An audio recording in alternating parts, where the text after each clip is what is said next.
یہ تو ہو گیا۔ اب اس میں اتنی بات آ گئی کہ نماز کے اندر کلام کرنا ٹھیک نہیں ہے، کلام الناس۔ اسی وجہ سے نماز کے آخر میں جو دعا مانگی جاتی ہے، ربنا آتنا یا رب اجعلنی مقیم الصلاۃ، قرآن و حدیث کی کوئی بھی دعا پڑھ سکتے ہیں، کوئی بھی دعا ہو۔ ہم اور آپ نے تو ایک یاد کیا، وہی پڑھتے ہیں نا، خیبر پختونخوا والے ربنا آتنا فی الدنیا انہوں نے یاد کیا تو بس وہی پڑھتے ہیں جی۔ اور یہاں رب اجعلنی مقیم الصلاۃ ومن ذریتی، یہ والے یاد کیے ہوتے ہیں، وہی پڑھتے ہیں جی۔ حالانکہ یہ خاص ضروری نہیں ہے، کوئی بھی قرآن و حدیث کی دعا پڑھ سکتے ہیں۔ قرآن و حدیث کے علاوہ بھی اگر اس کا مفہوم ایسا ہے جو اللہ سے مانگنے کا ہے تو آپ وہ پڑھ سکتے ہیں، لیکن جو ایسی دعا ہے کہ جو لوگوں سے ایک بات کی جاتی ہے یا ایک چیز مانگی جاتی ہے، وہ دعا کرنا ٹھیک نہیں ہے۔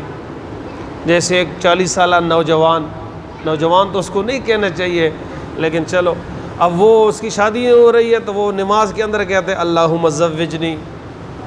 ابھی اس طرح کی دعا مانگنا پھر ٹھیک نہیں ہوگا، اس لیے کہ یہ عوام سے اور لوگوں سے متعلق ایک چیز ہوتی ہے۔ لیکن اس کے علاوہ رب اجعلنی پڑھتے ہیں، ربنا لا تزغ قلوبنا پڑھتے ہیں، ربنا لا تؤاخذنا پڑھتے ہیں، اللہم انک عفو پڑھتے ہیں۔ جو بھی آپ دعا پڑھنا چاہیں تو آپ اور ایک بھی پڑھ سکتے ہیں اور زیادہ بھی پڑھ سکتے ہیں۔ لہذا امام کے پیچھے بیٹھے ہیں تو امام تو ظاہر ہے اپنے اس کے مطابق جائے گا۔ اگر آپ نے جلدی پڑھ لی، ایک دعا پڑھ لی، دوسری پڑھ لیں، پھر اور مزید موقع ہے تیسری پڑھ لیں، مزید موقع ہے چوتھی پڑھ لیں، جتنے آپ پڑھ سکتے ہیں۔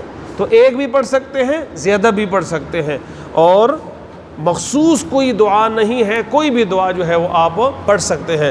البتہ ربنا آتنا فی الدنیا بہت جامع ہے، اس وجہ سے یہ زیادہ پڑھی جاتی ہے۔